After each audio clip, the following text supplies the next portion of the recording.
Hello friends, this is Fox Nival Studios. Today we are here with new chapter What if Naruto was a son of Spirit King. Before starting story, please subscribe our channel. Now let's start the chapter. It's been a whole month since Rukia and his sister Naruko came to Karakura town, and in that month Rukia transferred her powers to Ichigo so she could save her family. Ichigo and her sisters found out that their mother was still alive and her death was faked, while also finding out that they were all born as souls. Ichigo had dealt with a hollow that was after her friend Orihime, who turned out to be her brother. An hollow that causing trouble for a spirit-possessed bird, and a Quincy that hated all Shinigami because they destroyed the Quincy clans. It was around the last week of the month that both Ichigo and Naruto noticed that Rukia was distancing herself from them as well as being unfocused, and she seemed to be depressed. It was then that Naruto noticed his sister acting strange. He may have only known her for a month, but he could tell that the way she was acting wasn't normal. She was always looking over her shoulder for some reason. Naruto had figured that it was because Seireiti would be coming to get them soon since they haven't returned. But one thing was sure, they would not lay a hand on his sister. At Ichigo's house, Ichigo had just returned from help Chad's house. He had gotten badly hurt, protect her little sister from the hollow attack that was caused by a classmate of theirs, Uryu Ishida, one of the last Quincy's, so she was helping him out until Gentle Giant was healed. She didn't bother saying hi to anyone since they were at Urahara's trying to get Yuzu and Karen to unlock their Zanpakutos. So she made her way to her room and was surprised that Rukia wasn't there, but she did notice a note on her desk with a drawing of Chappie the rabbit, in the corner with the word, hint, next to it. It took a few minutes, but she figured out that the message had way too many R's in it. Once he had removed the R's that didn't fit with the note, it read, Ichigo, it appears as if I can no longer stay here in the world of the living. Circumstances have risen to the point that I will be taken away back to Seireiti. Please, don't come for me. I've already accepted my fate. Your friend, Rukia. He dropped the note in shock. Rukia, the Shinigami that helped her save her family from the hollow that attacked them. The one who taught her what she knows about Shinigami. She was so shocked that she ran out of the house and to Urahara so she could get out of her gigai. Please don't let me be late, she thought, running out of the house and down the road. With Naruto had received the same kind of letter that Ichigo had gotten from Rukia, which is why he was currently running on the rooftops running after his sister, knowing full well that she would be charged for helping Rukia stay in the world of the living and not taking her back and killing Ichigo after what she did. Damn it, Naruto, I told you to stay in the house, it's the only place that they wouldn't find you. Naruto growled as ran after his sister Ryotsu signal. Naruto, calm down. A voice says from within his head. No, Naru-chan, I won't. Naruto said, increasing his speed even more. They won't take my sister, I won't let them. Naruto growled as he caught sight of Ichigo in her soul form. Ichi-chan. Naruto shouted, jumping down from the roof. Naruto, what are doing here? Ichigo asked. Look at him as he came running up to her. Naruko left me a note, say she was going back Seireiti. Naruto said as they both started running after the girls. And my guess is that Rukia did the same to you. Naruto said, getting a nod from her. With Rukia and Naruko, both Rukia and Naruko were running in the rain, trying to get away from the main part of town so they could head to the park. They had just turned the corner to enter the park when they saw it, the doors of a Senkaimon opening. What shocked Rukia the most was who was on the other side, while Naruko just closed her eyes since only Rukia knew them the most, while she only he the one of them since she was his third seat. One was a man with red hair tied in an upward ponytail, tattoo markings over his eyebrows, a white cloth headband, and a lieutenant's badge tied around his left bicep. He was Renji Abarai, the lieutenant of Squad 6.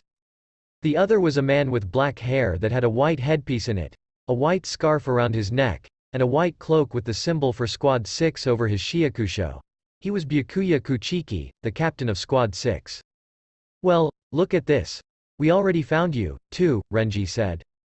Both of them were ready to accept their capture before two high-level Ryotsu sources were felt.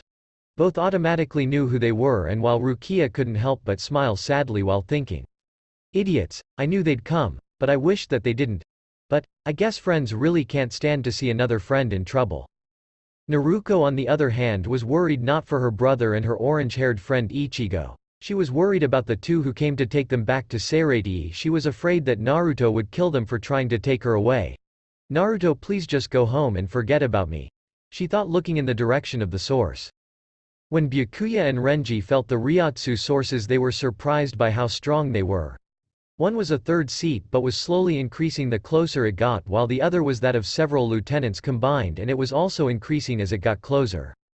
"Renji," came the monotone voice of Byakuya. "Get ready." "Yes, sir." Once Renji replied, the sources that were admitting the Ryotsu landed in front of them both were pissed off, but they were pissed off at different things. Ichigo because these two people were trying to take his friends, while Naruto was glaring at his sister. "Evening, Captain Kuchiki, Lieutenant Abarai," Naruto said in a calm voice, shocking them that the blonde knew who there were. "I must ask, how do you know our names?" Byakuya asked with a motionless voice. "That is none for your business," Naruto said with a flat tone. "Now hand the girls over," Naruto said. Byakuya replied, "I'm afraid that we cannot do that. They are charged with treason, Rukia for giving her powers to a human and Naruko as her accomplice, so they must be punished for their crimes." Naruto lowered his head and his bangs shadowed his eyes. "I see, then please forgive me for what I'm about to do," Naruto said, pulling out Kekkei Genkei. "For if you won't hand them over nicely, I'll take them by force." Naruto says, putting his Zanpakuto in front of him as it glows. "Now then, release the limits of the blood, Kekkei Genkei," Naruto says in a whisper, making his Zanpakuto disappear from sight. "Be proud that you get to see my Shikai," Naruto says as he stood in front of them with a different look. His hair turned red while the whisker marks vanished and his eyes turned a light purple with 3 rings in them, while his Ryotsu sky rocketed to the of 2 captain combined. "Ichigo, you take the redhead, I'll take the captain," Naruto said to the girl as Byakuya merely raised an eyebrow at that. He then saw Naruto disappear using one of Kekkei Genkei's special abilities, and within seconds Naruto was in front of Byakuya and then both were gone. While Renji looked around for the two, Ichigo used this moment to start her battle with Renji. Naruto vs Byakuya. The two appeared about half a mile into the park and jumped away from each other.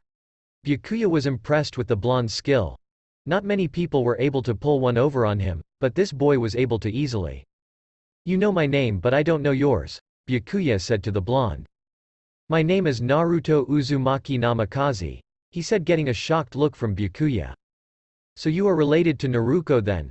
Byakuya asked, getting a nod from Naruto. "Yes, she is my sister," Naruto said as Byakuya gave an understanding nod. "I see, so that is why you wish to save her," Byakuya said. "I, Byakuya Kuchiki, captain of Squad 6, will stop you then," Byakuya said. Naruto shook his head at what was said and formed a sword out of thin air made of crystal and then charged at Byakuya. Byakuya pulled out his sword and was parrying Naruto's strikes with some difficulty. But Naruto then charged at him in a yellow flash. But the Kuchiki head was able to dodge with a well-timed shunpo. "Very good, Captain Kuchiki. Not many are fast enough to dodge an attack when use a Kaminari shunpo," Naruto stated with a smile. "Kaminari shunpo?" Byakuya asked, a little interested in the technique that the blonde used. "Yes, a technique of my own design," Naruto said. "I see," Byakuya said with a nod before charging at him again. While they were exchanging blows, when felt Ichigo's Ryotsu fall drastically. "It seems that we are going to have to cut this short, Kuchiki," Naruto said as vanishing in a flash. With Ichigo, the fight is the same as the canon. When Naruto appeared, Ichigo was lying on the ground in a pool of blood but was still alive barely. Naruto knew only one way to save her, and that was to get her to Urahara's, but first he had to get his sister. Renji noticed him and swung his Zanpakuto at him, only to miss as Naruto flashed over to Naruko and grabbed her by the wrist before flashing over to the side of Ichigo. "You might have beat her today, Abarai, but the next time you won't get so lucky," Naruto said, flashing away from the scene with his sister and a bloodily Ichigo. "Captain, what do we do?" Renji asked as he noticed his captain appear in front of him. "We head home, there is nothing we can do," Byakuya said as he opened the Senkaimon and walked through with Rukia and Renji following after him. Urahara's shop. When Naruto appeared in Urahara's shop, he appeared in front of Ichigo's family, who were wearing their Shinigami garb. They were all sitting around a table talking. Naruto appeared, shocking them. "Urahara, get Ichigo to a room, she badly hurt," Naruto said, looking at Urahara and then to the bloodily Ichigo. "Right. Tessai, pick her and take her to a room," Kazuki said, looking at the big man. Tessai Tsukabishi is a tall, muscular, lightly tan-skinned man. His hair is cornrowed and he has a large handlebar mustache, which is connected to his long sideburns. He wears a pair of rectangular-shaped glasses. His attire consists of a white muscle shirt with regular pants and a blue apron. Naruto, what happened to my daughter? Masaki asked as Ishin followed Tessai out of the room to help heal his daughter. She went up against a lieutenant of the Gote 13 trying to get Rukia back. Naruto said, pushing his sister down on her knees. While she was face the lieutenant, I was going up against the captain. Not too long into the fight I noticed Ichigo's Ryotsu dropping, so I ended the battle and went to Ichigo only to find that she was laying in pool of her own blood. Naruto said. I was only able to get Naruto and Ichigo out of there before the captain came back. Naruto said, glaring at his sister who was currently looking at the ground. Now if I know Ichigo, she'll go to Seireii to save her friend from death. Naruto said before letting a loud sigh. But that right there lays the problem. Naruto said, looking over at Masaki. Ichigo's Shinigami power is not her own. Naruto said as Karen spoke up. What do you mean not her own? Karen asked. Karen, the bulk of the Ryotsu she has right now belongs to Rukia. Naruto said as Masaki formed a frown on her face, knowing what he was going to do. In order to get her to use her own powers we need to take Rukia's power away, but in order to do that we need to sever her soul chain without killing her. Naruto said as Ishin came into the room. Well, I have good news and bad news, everyone. Ishin said with frown. Bad news first, Ishin. Naruto says, looking over his shoulder. Alright, the bad news is that Ichigo is no longer a Shinigami, she just a regular soul. Ishin said, clenching his fists. Somehow the lieutenant's blade severed her soul chain. Ishin said. And the good news? Naruto says as he stood up and turned to look Ishin in the eye. The good news is that Ichigo will make it was your quick thinking that saved her, Naruto. Ishin said with a smile. Well then Kazuki, you know what to do. Naruto said, looking over at Kazuki. Right, the shattered shaft training. Kazuki said, hiding behind his mask as Yuzu spoke up. Urahara-san, what's the shattered shaft? Yuzu asked with curiosity as Karen wondered the same thing. The Shatter Shaft is a trial that allows a human soul to gain the powers of a Shinigami if they are lucky, that is. Kazuki said, causing Karen ask the next part. What happens if the person fails to become a Shinigami? Karen asked, knowing everything has a price as her father spoke up. If that happens, Karen, then we would have to kill the person before he or she becomes a hollow. Ishin said in a monotone voice, shocking his daughters at the thought of losing their older sister. Don't worry, you two, your sister is far stronger than you think. Naruto said with a small smile. Now then, once she up and you have explained everything to her, call me. Naruto said, walking over to Naruto. Where are you going, Naruto? Masaki asked, wondering why he was leaving. Home so Naruto and me can talk about the stupid action she took early today. Naruto said, placing a hand on his sister's shoulder, and used Hiraishin to get them back to the house. Well then I guess we should head home and get some sleep. Ishin said to his family before turning to Kazuki. Call us when she wakes up. Ishin said, getting a nod from Kazuki. Of course. He says, smiling behind his fan as the rest of the Kurosaki family got up and left. Naruto's room. When they appeared in his room, Naruto was the first to start talking. Well, that went better than I thought. What to do, think? Naruto asked her brother, who was smirking at what happened early. It went just as planned, but I'm still shocked that you want to help. Naruto said as he looked at his sister with a smile, who just shook her head. You're my brother, Naruto, so I follow you until the end of time. Naruto said, sitting down on the bed. I just hope that your plan works. Naruto said as Naruto fell onto the bed backwards. Don't worry, it will. Naruto said, closing his eyes as Naruto did the same but laid her head on her brother's chest before closing her eyes. I hope so. Naruto said as sleep laid it clammed to her just like her brother. The following morning at Urahara's, when Ichigo had woke up, she was assaulted by the memory of what happened last night. She tried getting up only for someone to tell her not to move. Looking up to where the voice came from, she noticed Urahara and Tessai standing in the doorway. Don't move too much, Ichigo, you're still hurt and haven't fully healed yet. Urahara said as Tessai walked into the room with a cup of tea. Why am I here? What happened to Rukia and Naruto?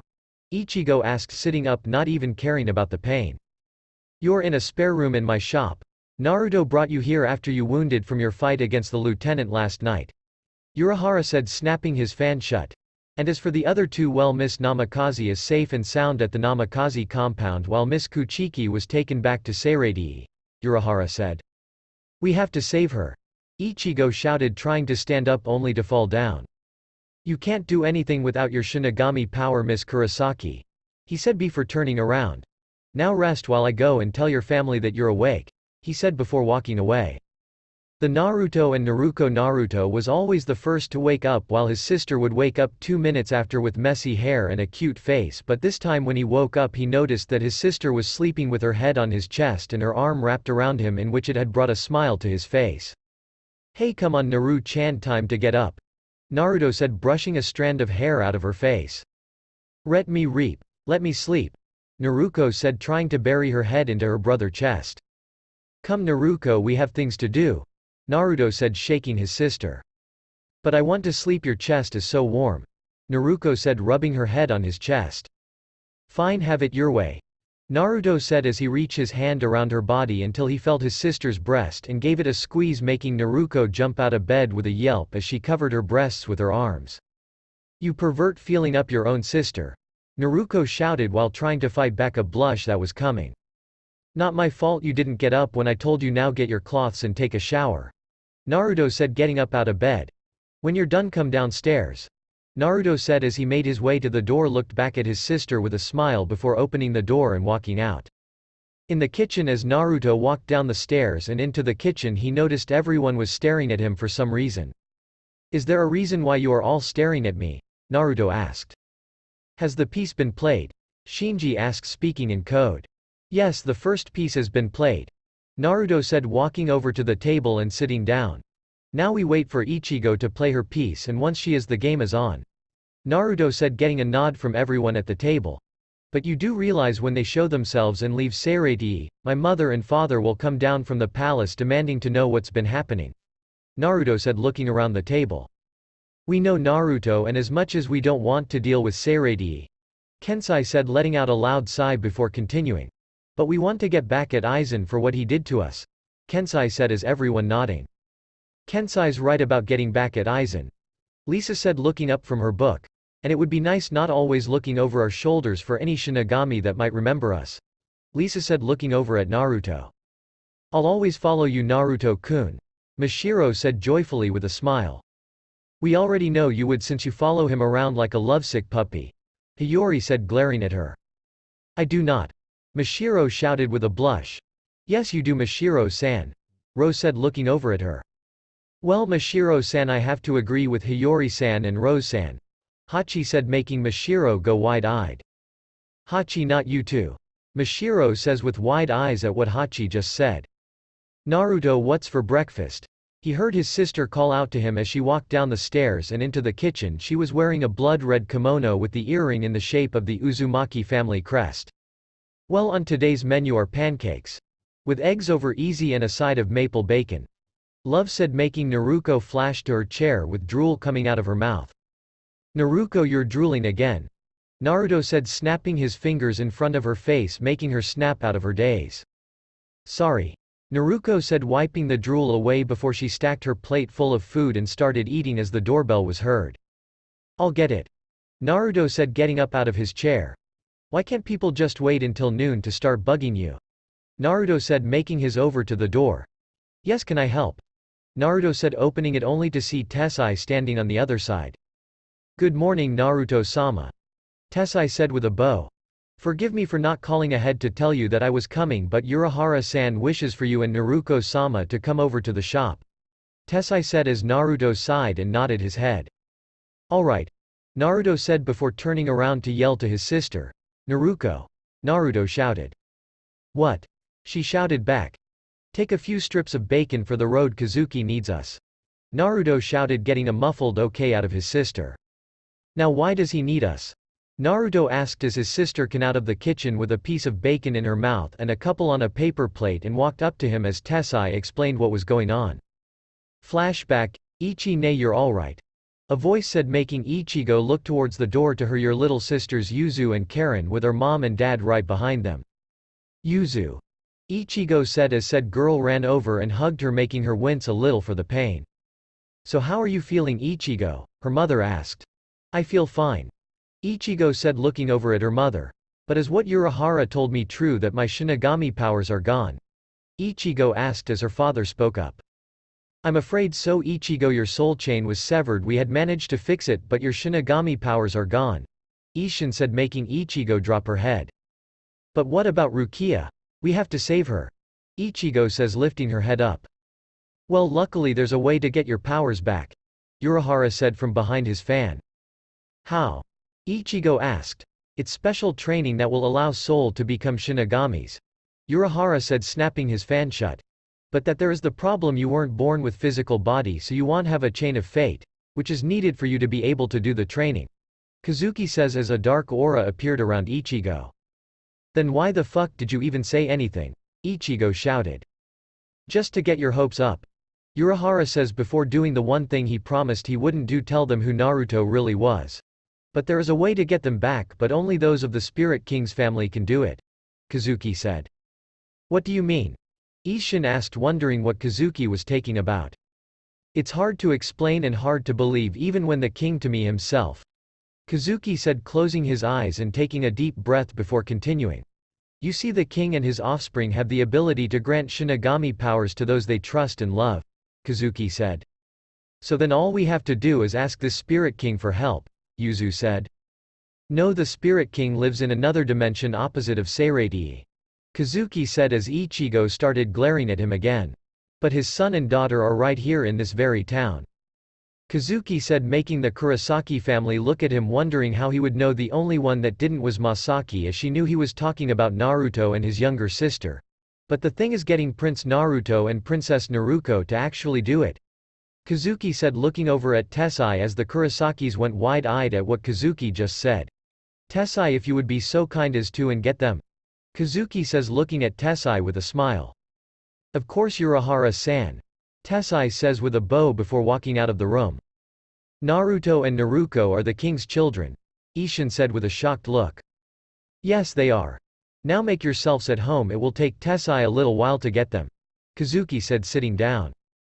Flashback end. And that's why I'm here, Tessai said as Naruto was growing red with anger. Damn him, Naruto growled, placing a hand on Naruko and Tessai. Here at Ishin, he shouted as they felt the house in a yellow flash and appeared right in front of everyone in Urahara's shop. Urahara's Kazuki, Naruto shouted as the three of them appeared in front of the Kazuki and the Kurosaki. Ah, Prince Naruto, Princess Naruko, thanks for coming, Kazuki said, only to find a hand around his throat. Why the fuck did you tell them? Naruto shouted, gripping Kazuki's throat. I'm sorry, but only you and your sister can restore Ichigo's power, Kazuki said, feeling Naruto's hand tighten around his throat. I told you to use the shattered shaft, Naruto growled. It came to me last night that Ichigo doesn't have a physical body, so the shatter shaft won't work on her, Kazuki struggled to say with the grip Naruto had on his throat. Can't do it, Naruto said, letting Kazuki go. Can't do it. Don't you know how? Kazuki said, rubbing his throat. No, I know it. It's just that if I do it, she'll gain everything that I can do, Naruto said, knowing if he did it she'd get a hollow mask, but since he and the other could help, he wasn't that worried about the mask. He was afraid that he would lose her, he just couldn't live with her gone. Naruto, it's not your choice, Ichigo said, looking him in the eye. It's mine and I want you to do it. I need to save Rukia, Ichigo shouted as she stood up. Well then, good luck with it, because I'm not helping, Naruto said, only to be slammed up against the wall. Naruto, you will return my powers, Ichigo growled. No, Naruto said, looking away. What? Why the hell not? Ichigo shouted. Because Naruto tried to say as tears rolled down his cheeks. Because what? Because you don't care what happens to Rukia, she shouted.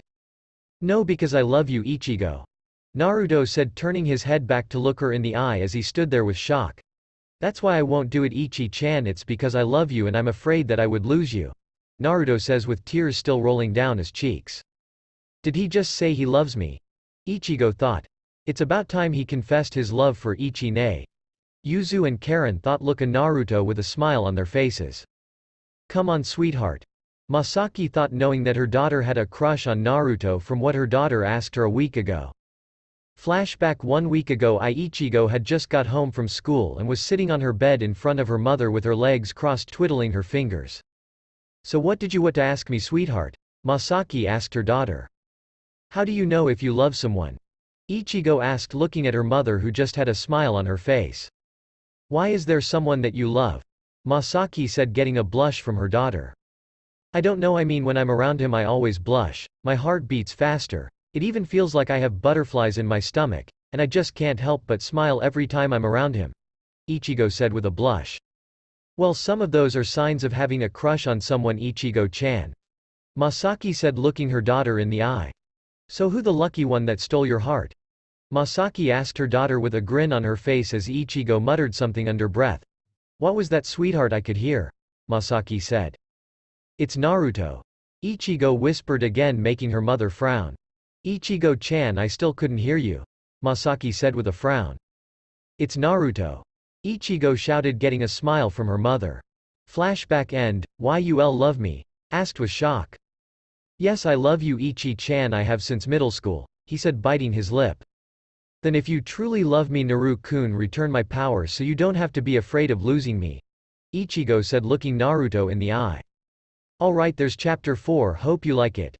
Now the main reason for not using the shattered shaft was explain how can a soul use it if she does not have a chain of fate, so I made it to where Naruto and his family could restore or give someone the abilities of a Shinigami while also getting the knowledge of how to use Kido, and since in the canon Ichigo had a hollow mask, I had to make it so she will get it as well.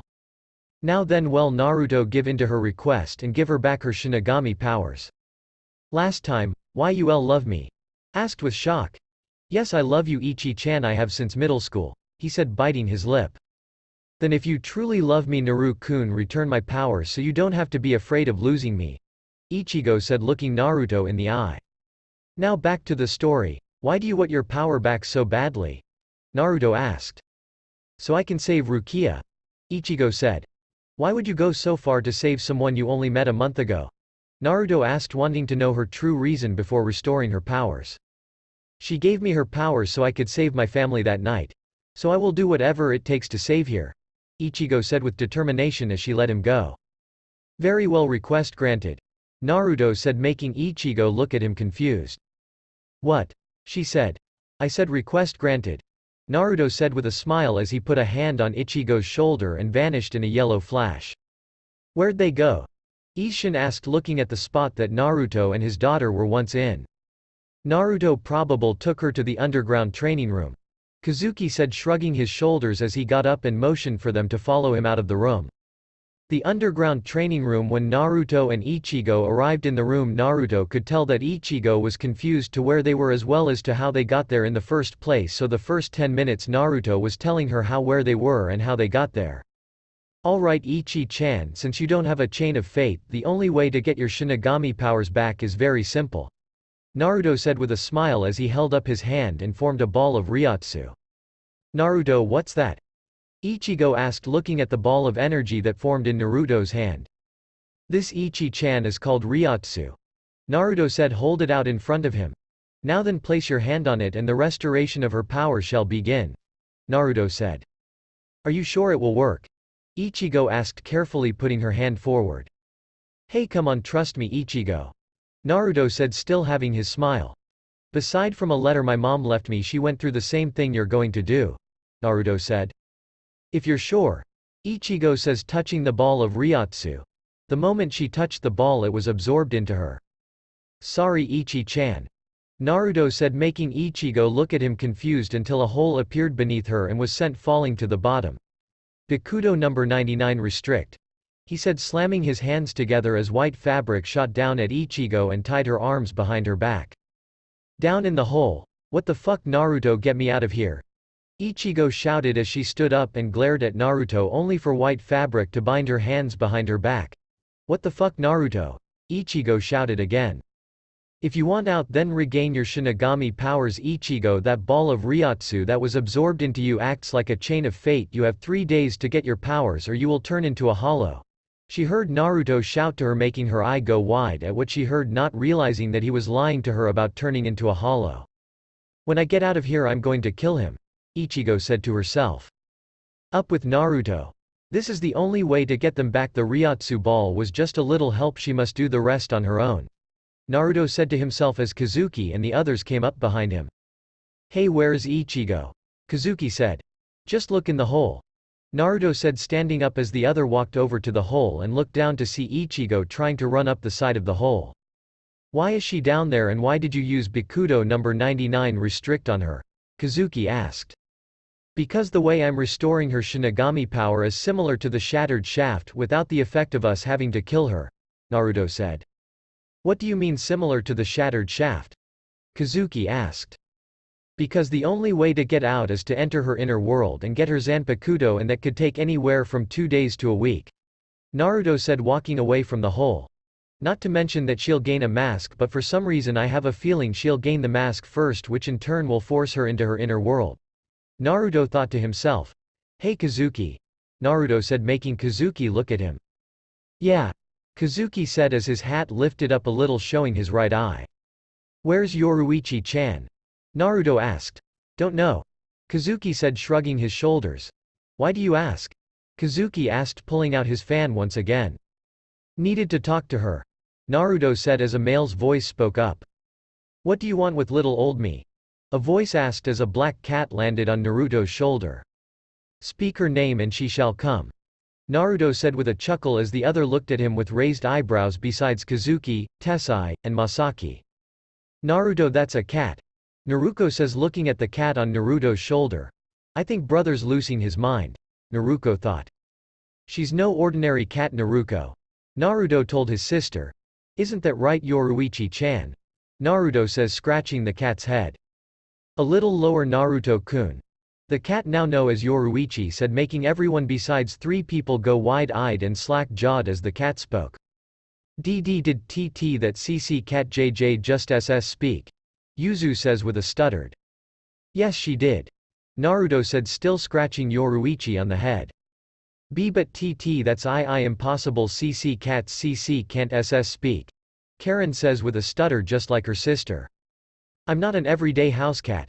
Yoruichi said, jumping off Naruto's shoulder. So what did you want to talk about, Naruto-kun? Yoruichi asked, turning around to face Naruto. I want you to come with Ichi-chan and me when we go to Seireii, Naruto said. And why should I? Yoruichi asked. Well, for starters it would be a good chance to see your little bee again. Naruto said with a chuckle.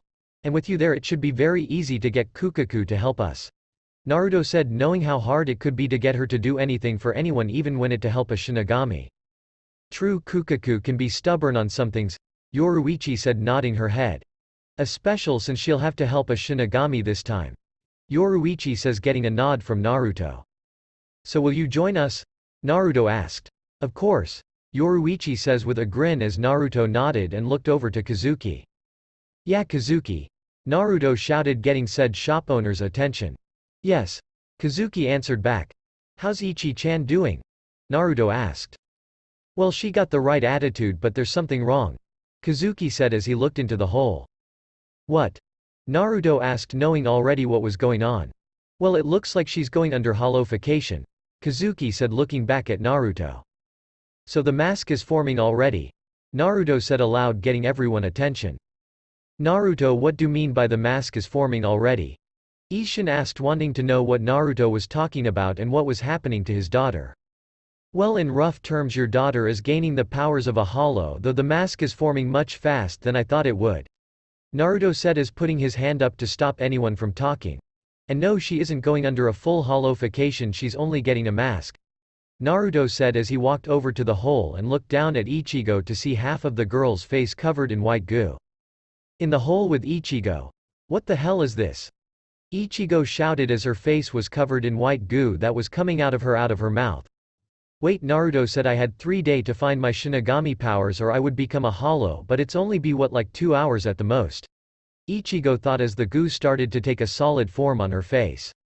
I will get through this, she thought in determination.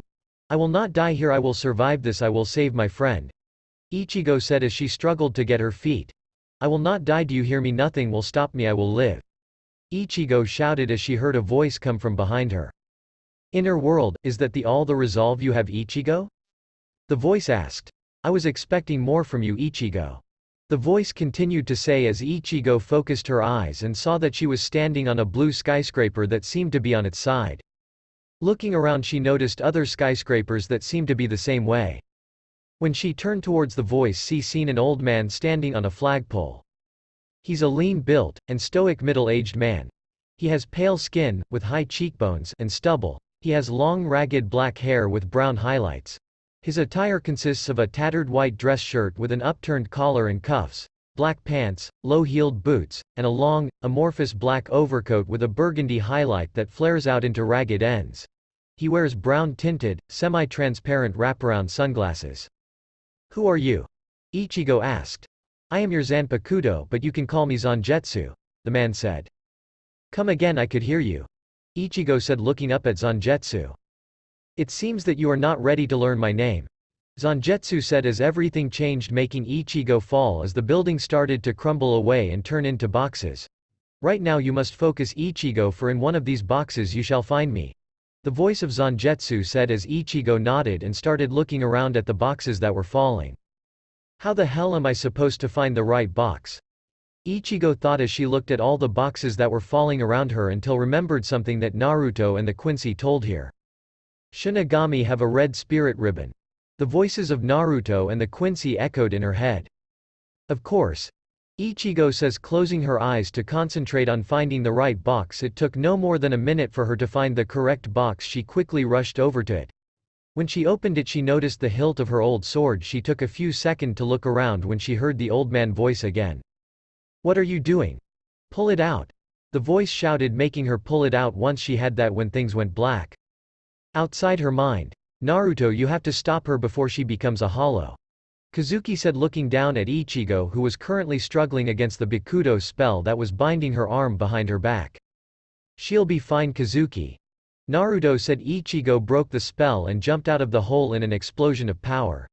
When she landed outside of the hole, Naruto was smiling since Ichigo had reclaimed her Shinigami powers but also had enough control to draw her Zanpakuto, which was broken, and smashed the mask with it pommel. While the others had no idea what just happened, while Kazuki was thinking. So he wanted her to gain an inner hollow.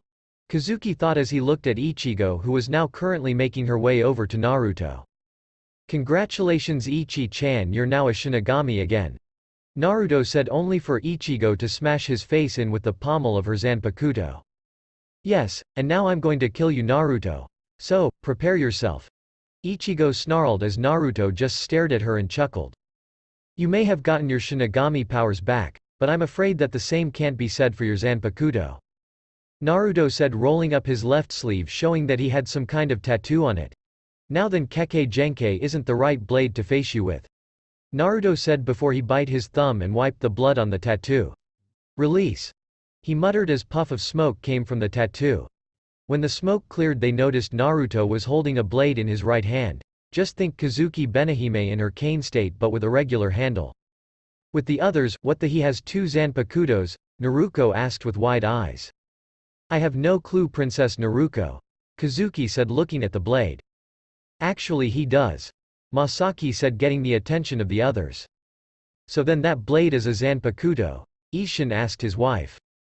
"Yes, and her name is Tsukihime," Masaki said as she looked over to Kazuki. "She's the sister sword to Kazuki's Zanpakuto Benihime," Masaki says, making Kazuki look down at his cane. "She's right, Kazuki," a voice said to Kazuki. "Benihime?" Kazuki said, shocked since Benihime rarely talks to him.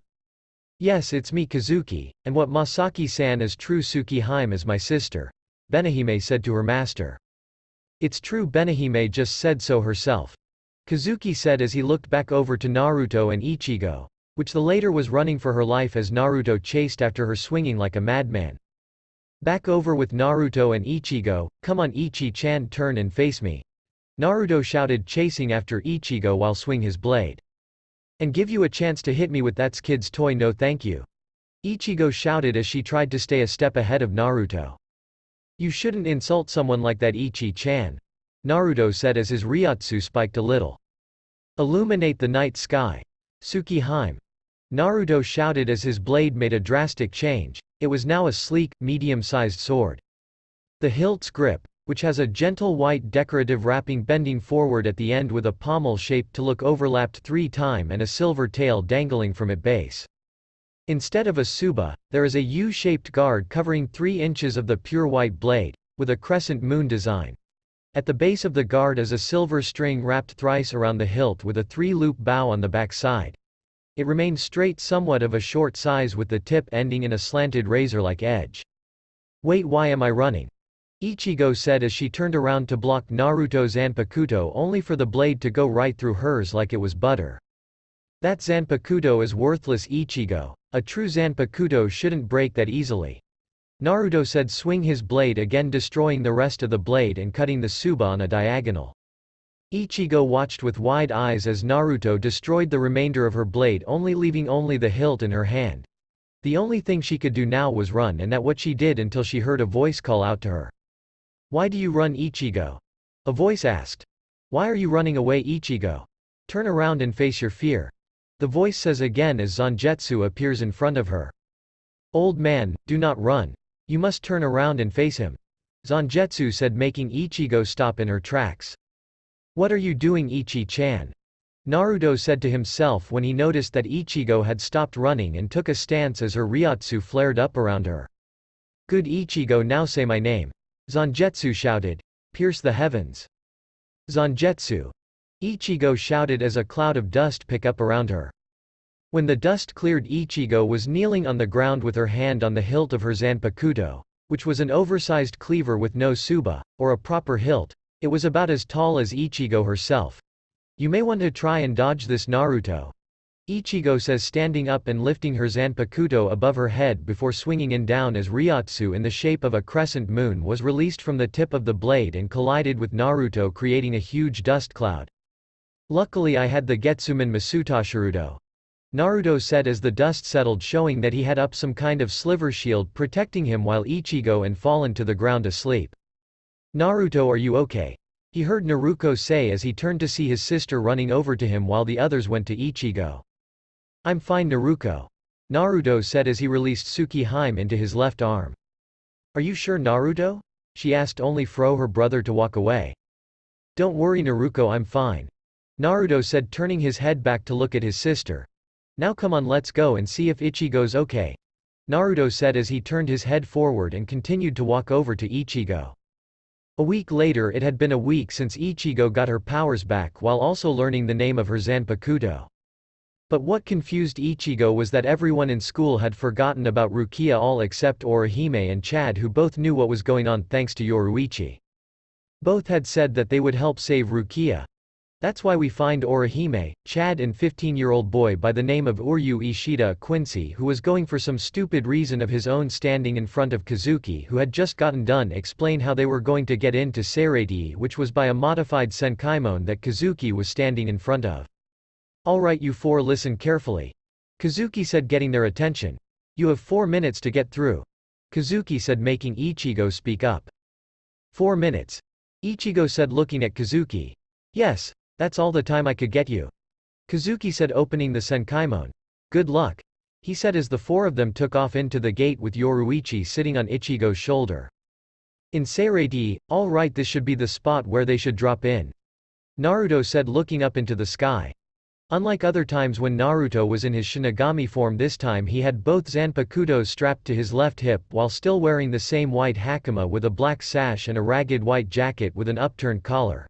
He still left the jacket open, leaving his muscular chest exposed, and this time the Shiki Fujin on his stomach that held the Kyuubi was showing.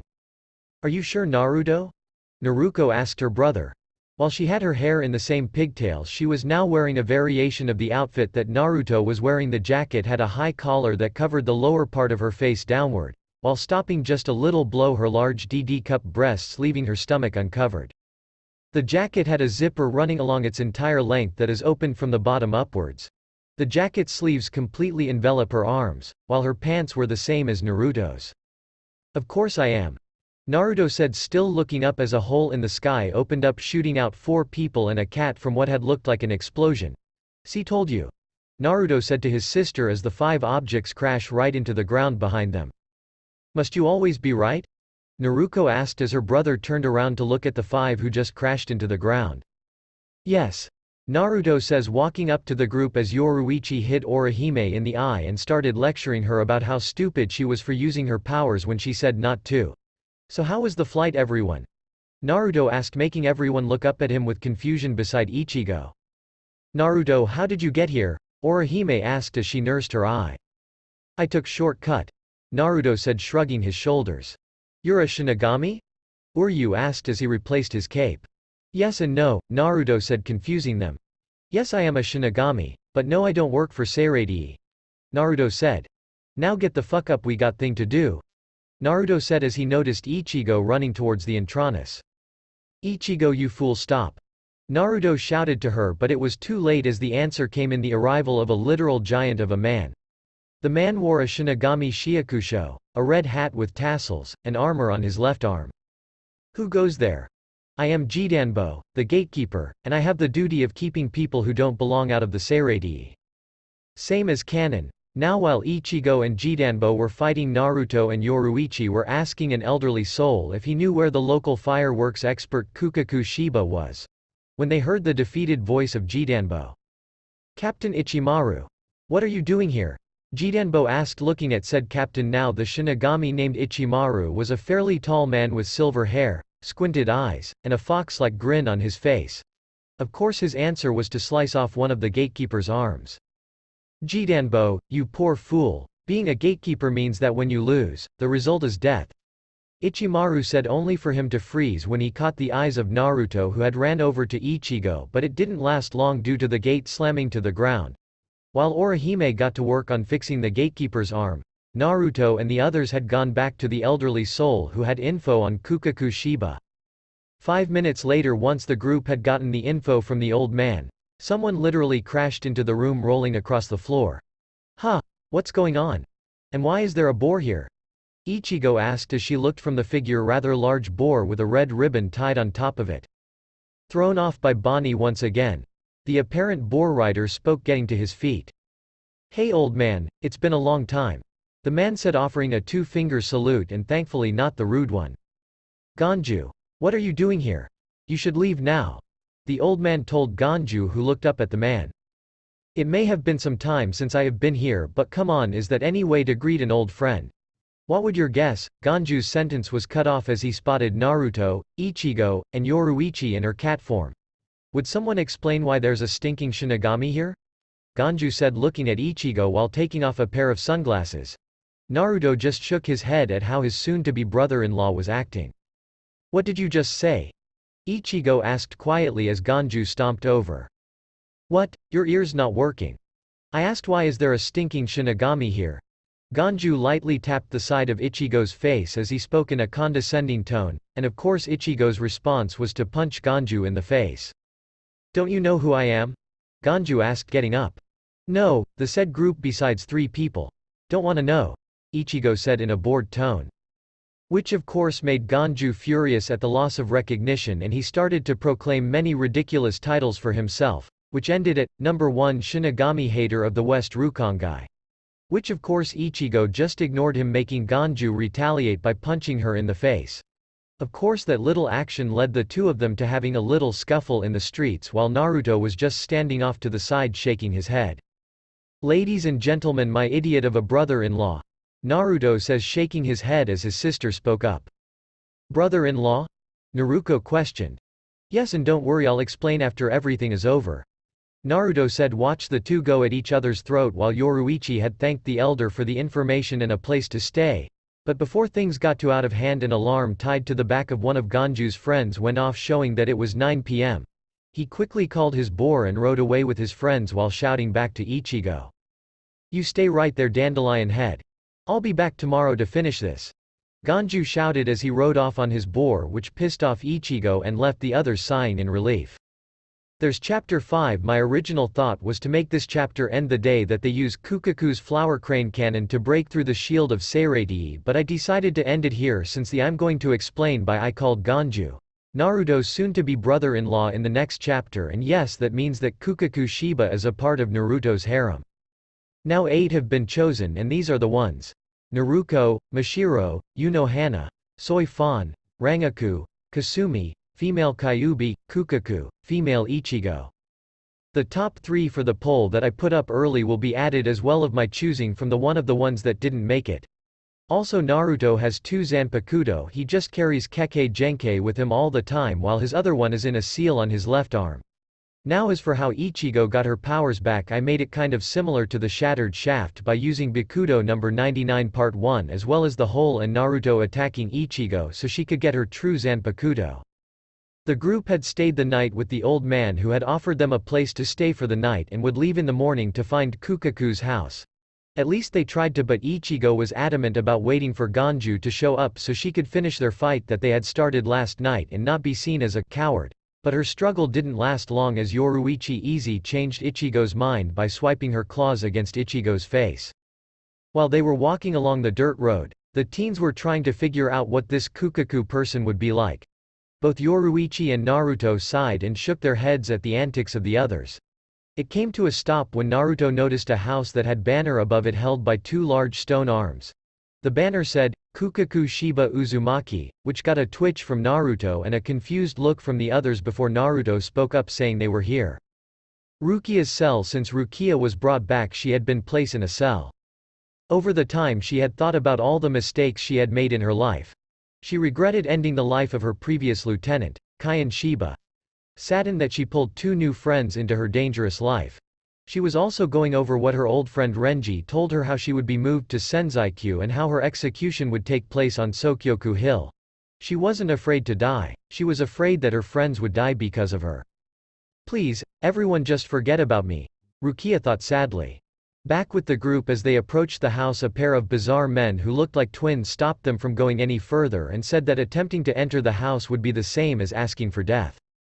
Yoruichi was about to defuse the situation, but Naruto beat her to it as he walked over to the 2 men and grabbed a hold of their scarves and pulled on them, bring the 2 men to their knees and eye level with Naruto.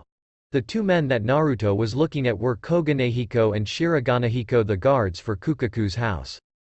Both were wearing red hats with golden trim and a white tassel on the top and a light blue scarf tied at the front by a red fastener with golden highlights. Shiraganehiko was wearing a yellow top, while Koganehiko was wearing a white one. The only notable differences between Koganehiko and Shiraganehiko, apart from the differing color of their clothes, are some features of their faces. Koganehiko had a broad face and a split chin, while Shiraganehiko had a long face and a normal chin.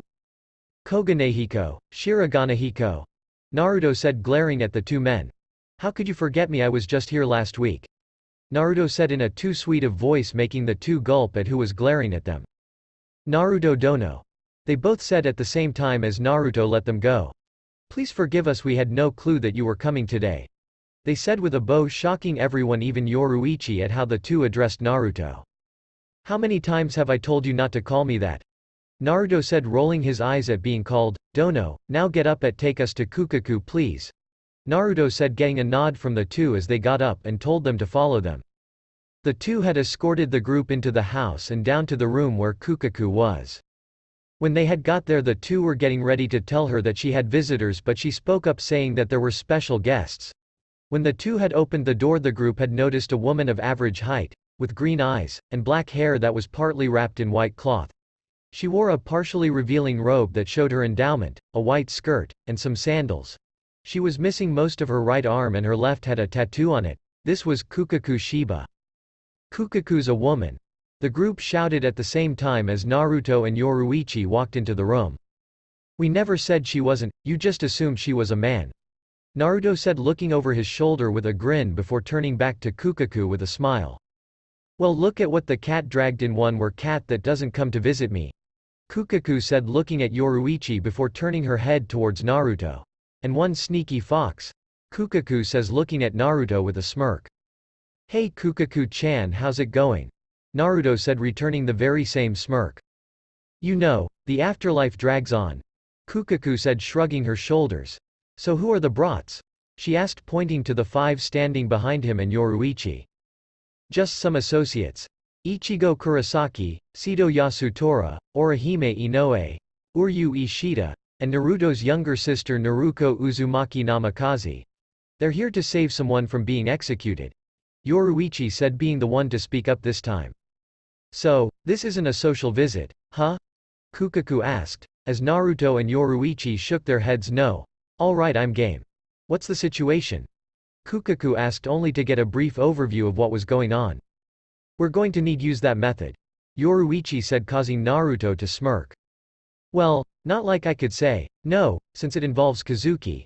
So I'll help out, but since I only trust you and Naruto-kun, I'm going to be sending an overseer, Kukaku said, standing up and walked over to a door while Ichigo just raised an eyebrow.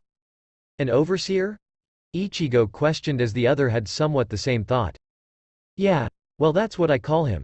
He's actually my idiot of a brother. He's not of that much use really, but hey, he's family, Kukaku said, stopping in front of a pair of sliding doors. Hey, and are you ready? Kukaku asked. Yeah sis, I'm ready, a voice answered back. Alright, be on your best behavior, you hear me? I'm opening the door now, Kukaku said, getting a muffled yes from the man before she slides the door open. It's an honor to meet you all. My name is Ganju Shiba and I'm pleased to be of service. The man turned out to be the same Ganju that Ichigo had fought with last night, and the expression on everyone's faces who knew showed that they thought that this was some sort of joke. Naruto was just rubbing his temples, knowing this was going to cause a major headache. The moment Ganju looked up, noticed that the ones in front of him were the same ones from last night. This of course had led to an awkward silence in the room, which was broken a second later. Ah, it's you. Both Ichigo and Ganju shouted while pointing at each other. You've already met? Kukaku asked, standing next to wall as Ichigo and Ganju started fighting once again. You could say that Ichigo and Ganju had a minor disagreement last night, Naruto said, waking up to Kukaku with a sake bottle in his hands, which escalated into a fight a few seconds later, Naruto said before taking a sip of sake. Naruto-kun, I think you should stop them before they ruin the house, Kukaku said with a sigh as Ichigo sent Ganju through another door. Alright, Naruto said, handing his sake over to Kukaku. Bakudo 63. Seijo Sabaku, Naruto said calmly as chains of Ryotsu wrapped around both Ichigo and Ganju, causing them to fall. That's enough, you two, Naruto says with a fox-like smile as a fox head appears behind him with a bloodthirsty grin, making them gulp in fear.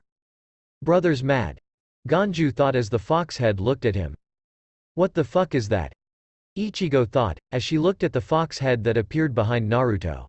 I had no idea that Naruto could be so scary, Ichigo says, looking over at Ganju. I know, Ganju said with fear as the fox disappeared. 5 minutes later, after Naruto had stopped Ichigo and Ganju from destroying any more of the house, Kukaku had then led the group to a room that had what looked like to be a chimney, but was soon described as a cannon as the twins started to raise it up to the surface. This beauty is my specially designed fireworks launch pad, and the beauty behind me is, Kukaku said, only to get interrupted by her brother. The flower crane cannon, Ganju shouted, cutting his sister off only to receive a foot to the face from his sister. That's my line, you idiot, Kukaku said while grinding her foot on the back of her brother's head before turning to the group. So how do you like it? Left you speechless, huh? She questioned, very proud of her creation. With this cannon I'll be able to fire you into Seireii, Kukaku said, getting a shocked look from the Quincy. You may be a pyrotechnics expert, but firing us out of a cannon seems out. Uryu's rant was stopped by a fairly large sphere the size of a medicine ball hitting him in the face, only to be caught by Ichigo. What's this? Ichigo asked, looking at the clear blue sphere with a bird-like symbol etched on it. It's a Reishukaku or spirit core. Add some Ryotsu to it and you'll see how we'll be getting you all into Seireii, Kukaku said as Ichigo started to move it around in her hands before Naruto snatched it away from her. Forgot I never did show you how to use your Ryotsu, did I, Ichi-chan? Naruto said as he started adding Ryotsu to the spirit core, which 4 seconds later formed a barrier around him as Kukaku came over and tapped on the barrier. Not bad, Naru-kun, it's stronger than usual, Kukaku said before turning to the group. This barrier that's around Naru-kun will be acting as the cannonball for you guys. Now allow me to elaborate for you guys. You see, Seireii isn't just protected by the gate alone, there is a special stone called Sekiseki that protects Seireii from above and below. Now Sekiseki emits a wave that can break down Ryotsu from all sides, she said before tapping the sphere again. This cannonball was designed to break through the barrier, and with all of you combining your Ryotsu together it should make it big enough for all of you. Now since there's 3 Shinigami here it should be easy, but still I expect all of you to train on how to use it. Kukaku, I'm afraid Ichigo will have to train with the rest of them, Yoruichi said, making Kukaku look over at the cat. What, she's a Shinigami.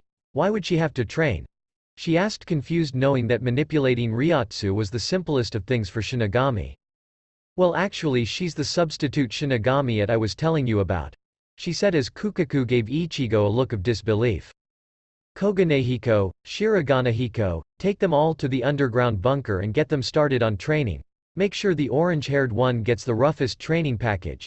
She ordered the twins, who then picked up Ichigo, Uryu, Chad and Orihime and took them inside with Yoruichi following after them, while Naruto, Naruko, Ganju, and Kukaku just stood by the launch pad listening to the shouts of the four that were being taken inside.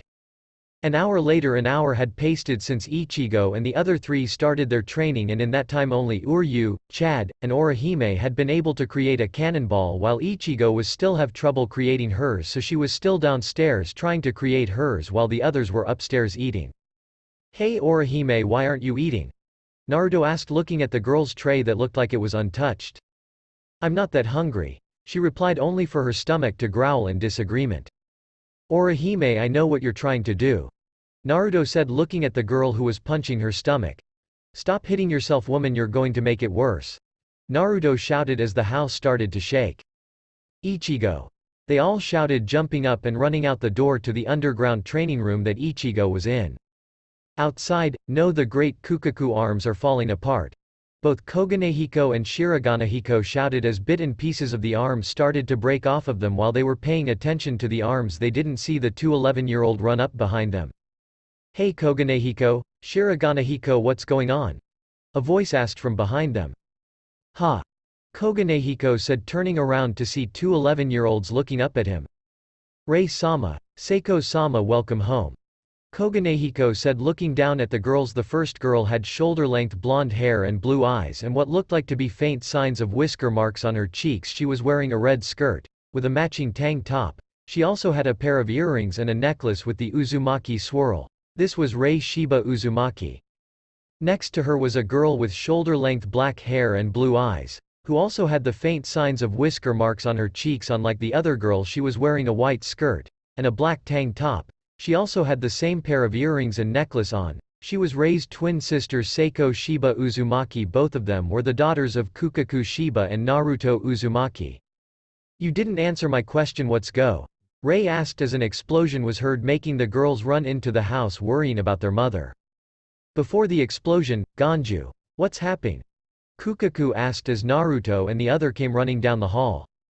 Nei-san, I'm sorry, I just showed him once, I didn't think he would get that fast, Ganju said as her sister opened the door to see Ichigo inside of an unstable cannonball. Ichi, concentrate, you're releasing too much Ryotsu, Naruto shouted, making Ichigo nod her head and focus a little more clearly. She did it, Uryu said, honestly surprised, already knowing Ichigo's capabilities in channeling her spirit energy. Hey, yeah, I did, said an equally surprised Ichigo, looking away from her sphere and making it shudder and crack before resulting in an explosion. Kukaku and Naruto face-palmed.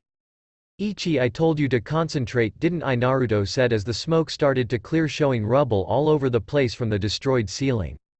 Well, Ganju, since this is your fault, neither you nor Crispy get any dinner tonight, she said, making her bother whine for a little bit until her foot connected to his head. Ah, come on, I've been at this all day now. Another sphere was thrown at his head, throwing him back.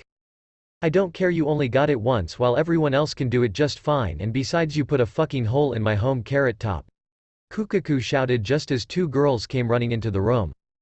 Mother! They shouted, running into the room that looked like a war zone. You two are back early, Kukaku said, looking over at the two 11-year-old girls that had just ran into the room, while Naruto just looked at them with a smile. Are you okay, mother? Seiko asked, looking at her mother, getting a nod from her as Naruto spoke up. Of course she's fine. Now Rei-chan, Seiko-chan, don't I get a hug? Naruto said, speaking up, making the girls look over at him with huge smiles before tackling him to the ground. Daddy, you're home, Rei exclaimed, hugging her father. We missed you, Dad, Seiko said, hugging her father just like her sister was. I missed you girls too, Naruto replied as he returned their hugs. Naruto's a father, they all shouted, while Ichigo just looked at the girls that were hugging Naruto as she thought back to what he told her earlier that week. Flashback start. It had been 4 days since Ichigo got her power back and since Naruto confessed his love to her, but Naruto knew he would have to tell Ichigo about his plans to bring back his mother's clan or the fact that she would have to share him with other girls. "There's something I need to tell you, Ichi-chan," Naruto said, looking over to the door of Ichigo's room. "I don't want you to say anything until I tell you everything, okay?" Naruto says, closing his eyes and taking a deep breath before placing a privacy jutsu up around Ichigo's room so no one would hear what he was going to say. "Okay," she said, wondering what he wanted to tell her. "You have to understand, Ichigo, that I was born 116 years ago on an unknown continent called Elemental, at least that's what we called it. The island continent was very hard to find due to cloaking seals that were put around it. Now the continent itself was rather large, containing 5 major lands each named after an element, and to each county there was a major hidden village," Naruto said, getting up and walking over to the desk to pick up a piece of paper and a pencil. "Now then, the 5 lands were of lightning, fire, water, wind, and earth," Naruto said, drawing a rough diagram of elemental. "Now the villages are leaf, sand, rock, mist, and cloud. The village I came from was the Hidden Leaf Village, which was the major shinobi village of Land of Fire. The Hidden Sand Village was the major shinobi village in the Land of Wind. The Hidden Rock Village was the major shinobi village in the Land of Earth. The Hidden Mist Village was the major shinobi village in the Land of Water. And the Hidden Cloud Village was the major shinobi village in the Land of Lightning," Naruto said, drawing the symbol of each village. "You with me so far, Ichi-chan?" Naruto asked, looking up at the orange-haired girl. "Yes. 5 major lands, 5 major villages, 1 to each land, leaf to fire, sand to wind, rock to earth, mist to water, and cloud to lightning," Ichigo said, getting a nod from Naruto. "Good. Now then, in my village we had what was known as clans. Each clan could use a special trait that was inherited from their parents. This trait was known as a Kekkei Genkei, and yes, that's the name of one of my Zanpakutos," Naruto said, flipping to a clean page in the notebook. "Now there were 7 clans, each with a different Kekkei Genkei, which I won't explain since I agreed to keep all that a secret, but there's one clan that died out during a war. They never lived in the Leaf Village," Naruto said, drawing an island with an Uzumaki swirl in the middle. "Now while the clan died out during the war, one girl survived, and that girl would later become my mother. Naruko, our mother, and me are the last of the Uzumaki clan," Naruto said, closing the notebook. "My mother was human before Dad turned her into a Shinigami. Now you see, the Uzumaki clan was feared for talents in an art called Fuinjutsu, or the art of sealing. Our family trait was advanced regeneration," Naruto said, sitting back down on the bed. "I had found my mom's diary about 20 years after I left the village. All that was in it was her day-to-day writing, but in the back of the diary was her greatest wish," Naruto said, looking Ichigo in eye. "Her wish was to see the Uzumaki clan brought back to life, and that day I made a promise that I would see my mother's dream come true," Naruto said, looking away from Ichigo. "Now you see, in order to revive a clan, the village would put said last member in something called the Clan Restoration Act," Naruto said, knowing what he was about to tell her would most likely hurt her. "The CRA is basically a harem of sorts. I would have to marry a certain number of girls," Naruto said, turning back to look at her. "But you see, cause I'm not in the village, the CRA won't work, but," Naruto tried to say, only to be interrupted by Ichigo. "So basically you're just asking if I'm okay with sharing?" Ichigo asked bluntly. "You didn't have to put it so bluntly," Naruto said with a sweat drop. "But yes," Naruto said, nodding his head. "I suppose I could share you," Ichigo said with a smirk, shocking Naruto that she wouldn't put up a fight over sharing him with other girls. "But I have one condition, which is very simple," Ichigo said with a smile. "Just love us all equal and I'll be happy," Ichigo said, kissing Naruto on the cheek. "There is one other thing," Naruto said, looking her in the eyes. "What's that?" Ichigo asked. "I have 2 11-year-old daughters who live in Seireii, which you'll meet when we go." Naruto told her, only to see her smile. "There is one thing you should know: when a soul is born, it takes 100 years for them to be full grown," Naruto said, getting a confused look out of Ichigo.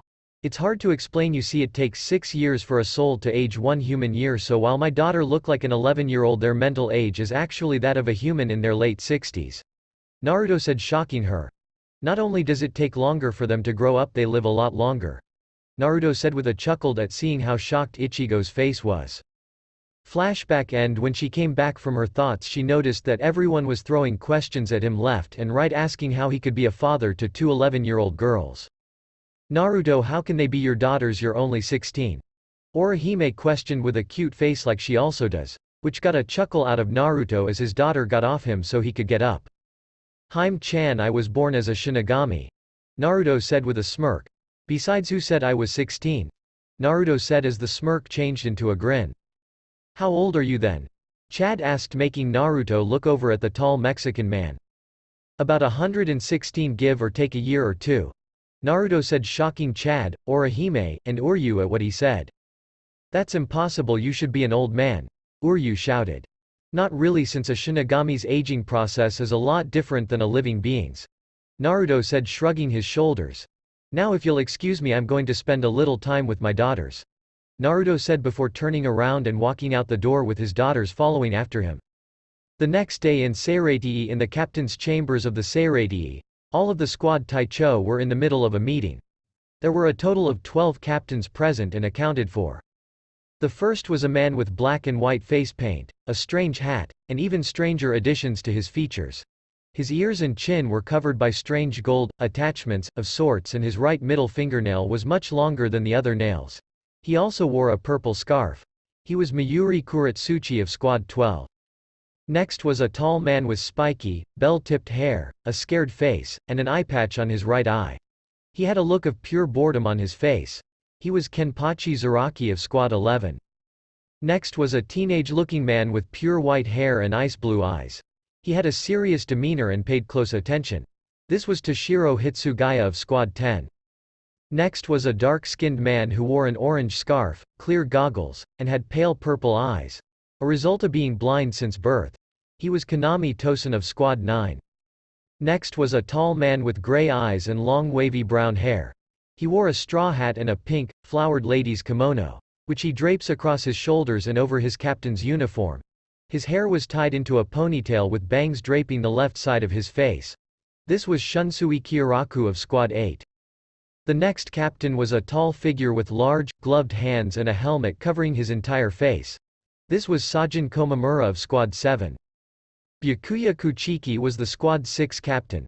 The next captain was a kind-looking man with brown hair and glasses. He had a look of pure calm on his face.